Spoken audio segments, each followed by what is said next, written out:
Toastmasters. My name is Debbie. Have you ever experienced a situation like this? You lie in your bed, unwilling to get up. And have you ever experienced a situation like this? You lie in your bed, unwilling to get up. Not because you're too tired, but because you have a strong hatred toward this world. And that was me. 2 years ago when I was in junior high school. And at that time, I got very good grades. I got first place in our class and top 5 in my school. And people around me, they gave me high expectations. They thought I'm going to do a perfect job in my college entrance test. Okay, but due to this huge pressure, I became the person who's unwilling to face the world. Okay, you may think it's very ridiculous. I mean, come on, it's just a college entrance test and you can take the whole world. Isn't that a little bit overreacted? Well, but not only of the pressure of the past. At that time, I got a very serious illness, and this is how it happened. One day, I was awake from my afternoon nap, and when I opened my eyes, I found I can hardly control my left eyelid. It cannot close or open normally as usual. And then I tried to smile, but I found I can do nothing. I was shocked and nervous, thinking, oh my God, what have I done? Why can't I do any of my facial expressions? So I hurried toward my mom and said, Mommy, I can't smile. And my mom replied, oh, of course you can, honey. You put too much pressure on you recently. So I said again, Mommy, I cannot smile. I mean it.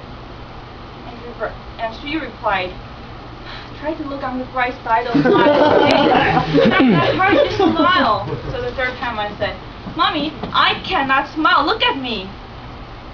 Well, a very terrible thing happened. I cannot control the left side of my face. So when I smile, it was like this. Only half of my face can move. And I even can't control the left side of my eyelid. It cannot close regularly. And yeah, exactly. That's why I hate this world so much. This symptom is called Bell's palsy, a facial paralysis resulting from dysfunction of my nerves. Fortunately, it's not going to damage my life. But unfortunately, I'm afraid of facing people because I know I look very weird.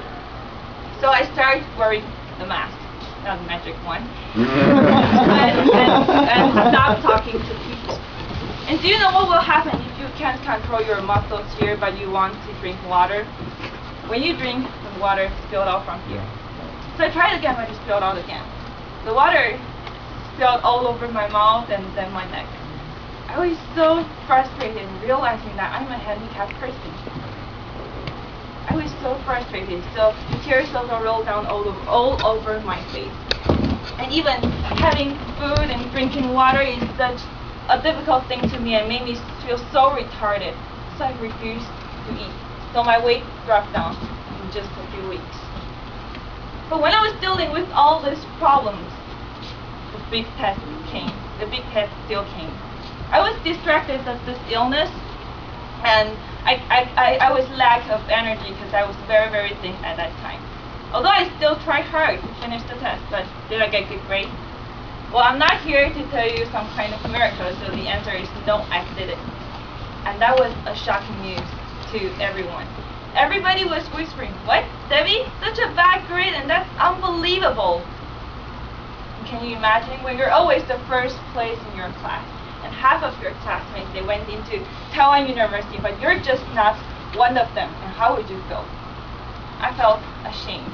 I felt the world betrayed a hardworking girl and is playing a joke on her. And I felt I'm useless. I lose all my faith in me. And no one told me that I wasn't just sick. I was emotionally sick inside. And so horribly tired with life. And that put me into the state of surrender. But, however, as I was on the edge of giving up myself, here comes the miracle. Stand up. There is a sound encouraging me, and that was from my family. That's a simple word, but to me, at that time, it is a miracle. So I hesitated. I'm still young, and no matter what kind of disease you're having today, your life is still full of possibilities. And the second time I hear this, stand up. And that's from my friend. Because you're not alone. Because the only person who's standing in your way is you. Unfortunately, over 6 months, wearing my mask and dealing with all my disease, I gradually recovered from that hopeless state of mind and body.